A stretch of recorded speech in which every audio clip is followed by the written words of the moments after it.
Olympics in 2028 are in Los Angeles. We cannot afford to lose that game in our home country, or those games in our home country and the city of Los Angeles. We have to murder everyone. We have to murder everyone. And they're playing all those games in the new Clippers Stadium, which is exciting. You kind of want them to play them in Staples just because of the history, but the Staples, I think, is doing like gymnastics and all that stuff. And if it's a brand new stadium, it's just better to have them play there. But I also saw this morning that they announced the Clippers are hosting the Suns in the first game there this season, the first ever game in that stadium. So Booker can baptize that stadium. The Suns can win. He can have 50, and then in 4 years he can have like 25 and lead our team to the gold medal. I like that plan for us as Suns fans, or me as a Suns fan. But this 2028 team is going to be interesting in how it's built out. There's been a lot of like random, not random, but like NBA.com, all these websites are like trying to, and all these Twitter pages are trying to predict the team. And I did actually try to predict this team. Let me actually look at that. I had it on my notes app. And I want to see actually like how accurate I was. So I had Steph, Dame, Book, Ant, Drew, KD, JT, Bron, Dre, AD, Embiid, Bam. So I was wrong on 2 of them. Dame was replaced with Halliburton, and Dre was replaced with Derik White. So I don't think... So again, looking at the list that I made for 2028, I think it's accurate to say, and then thinking back to like the Redeem team even, like I'm pretty sure we only carried 2 point guards, Chris Paul and Jalen Williams those years. So less guards and more bigs is probably the way to go with these Olympic Games, just because of the size of some of these teams and the way that they rebound and stuff. I think it is better to have a bigger team. So on that note, like making this 2028 team is very interesting because at least at the point guard position, because you're gonna have, but this is what I have written down: Ja Morant, Tyrese Halliburton is a guy that like the coaches and just the team, I think once you kind of get that foot in with Team USA, you'd have to do a lot to get out. And if Halliburton continues to play like sick like he has been, then we should be fine. We just need all these young guys to mature over these next 4 years, win some games, win some playoff series, get battle tested, so that when the Olympics come around, like, and we find ourselves in a dogfight with Serbia or France, like, they're not young kids who like die down or like disappear in the moment. Ant won't have that problem, but I have written down, and I might take out Brunson, but I have Ja, Halliburton, and Brunson on the team. But if we follow the model that we've used in the past, 3 point guards is probably too much. So out of those 3, Halliburton's going to be on the team. It'll probably be Ja or Brunson. And like, I think people are forgetting how good Ja Morant is. I think this next season he's going to be fucking ridiculous and absolutely insane. So you can't really like say that he's out, but again, will he try to bring a gun on the international flight to wherever the fuck we do the exhibit? I like to think those days are behind him, but when he was like out this year with the suspension and he came back, he had like a game winner against whoever the fuck they were playing. I watched that whole game. I was like, people are forgetting how good he is. And then he was out the rest of the year with the shoulder, I think. So like, I think people are really forgetting, only after 1 season of him playing like minimal games, how good he is and how sick he would be in the Olympics. Like, I think we might get back to just dunking on everyone if we have Ja, Ant, Zion. So let me just go through this list. I have Ja, Halliburton, Brunson, but I'll probably take Brunson out. I have Book and Ant, but they'll both probably start. I have... Here's another one that's probably up for debate. KD.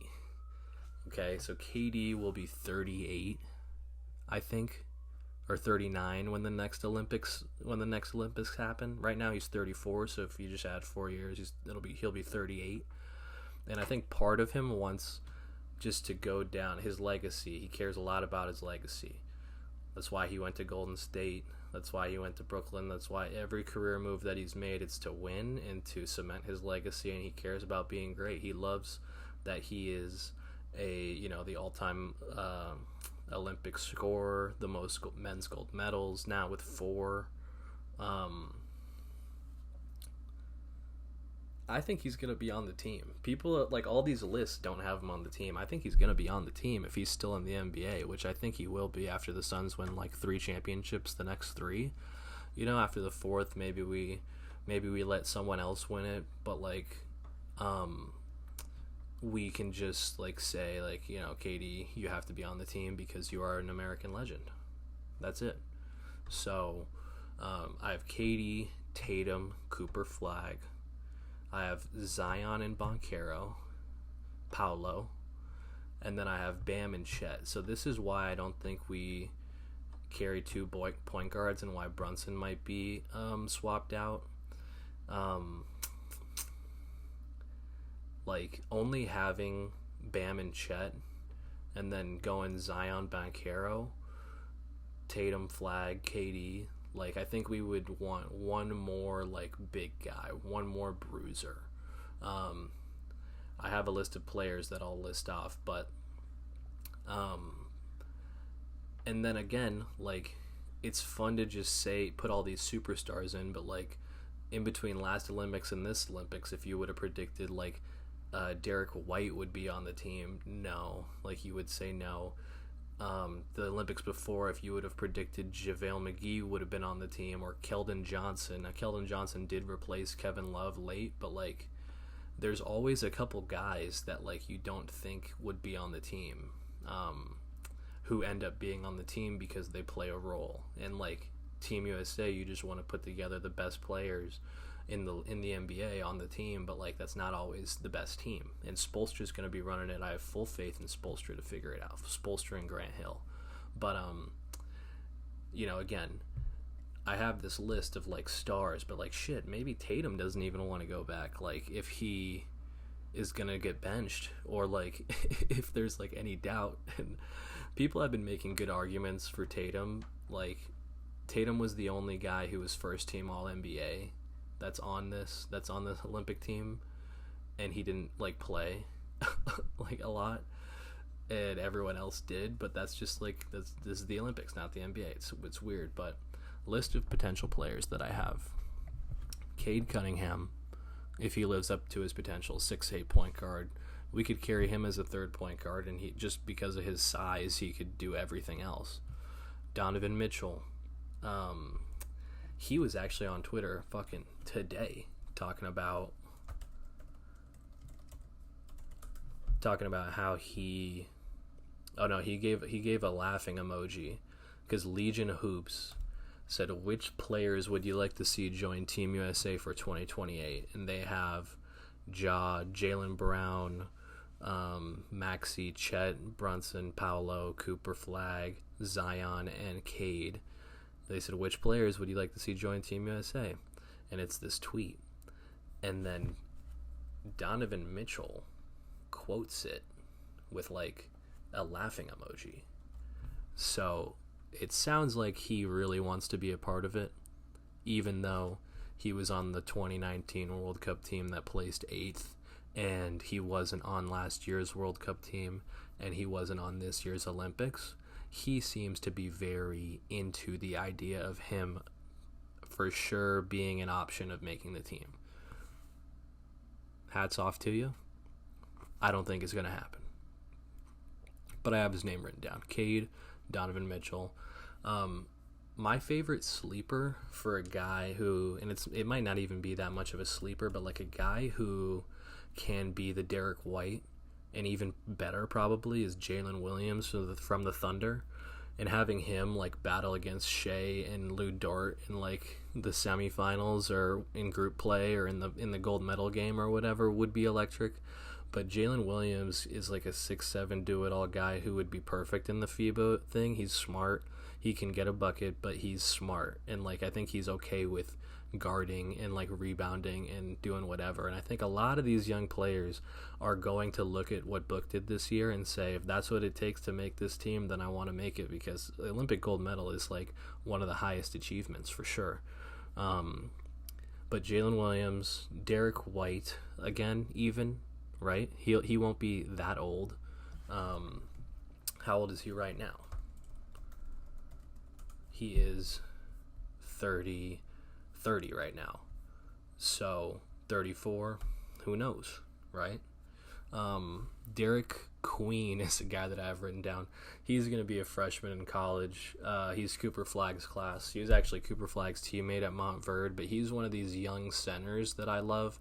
He has watched Jokic and Embiid in these international bigs and their skill sets, and I'm watching him play. I feel like he's a great passer, and I think he is like a younger sleeper who, like, we haven't even watched play. We'll see how he does this year. I think he's at Maryland, but like he has to play well at Maryland, get drafted, and have a couple of good years in the NBA. There are a lot of guys ahead of him, but like I think his game internationally would fit. And it's a guy that some of you guys might not even have heard of, but I promise you, bro, he's cold as fuck. He's nice. I have Jaylen Brown, who I think would be a great pick. Jaren Jackson Jr. on the World Cup team, another big. De'Aaron Fox, Derek Lively, Evan Mobley, another big. I have LaMelo Ball written down just because I love LaMelo Ball, but probably not. Darius Garland, another like crafty point guard that we could use if Ja didn't want to, or we didn't feel like Brunson really fit it, to join Halliburton as like a skilled, quick guard who can guard these like super crafty guards from these other countries. I think he kind of matches their craft he matches their freak in a way, you could say. Scotty Barnes would be perfect. I don't even need to say shit else. Austin Reeves, because he was on the World Cup team, another one of those surprise players, right? Cam Johnson, another one. Karl Anthony Towns, if he doesn't play for the DR, just as a big body, but probably not. Jaime Jaquez, Onyeka Okongwu, Brandon Pajemski apparently was loved at when the select team was playing against them. I think they all really enjoyed him, and he really enjoyed his time there. I think he fits that Team USA like selfless sort of thing, even if he does play a little bit selfish with the Warriors. But and then some more young ones: Brandon Miller, who was on the select team. Jalen Duren was on the select team and the World Cup team. And then the last one I have is the Thompson twins, just because I fucking love the Thompson twins. And there's probably some high schoolers who could even do, AJ DeBinsa. That would be crazy. Cade Boozer, but those kids are probably going to have to wait, because I've already listed off a ton of already accomplished NBA players who would be ahead of them on the food chain, if you will. But again, Spoelstra is going to make a team of dogs, and that's all that matters, and it's going to be fucking awesome. But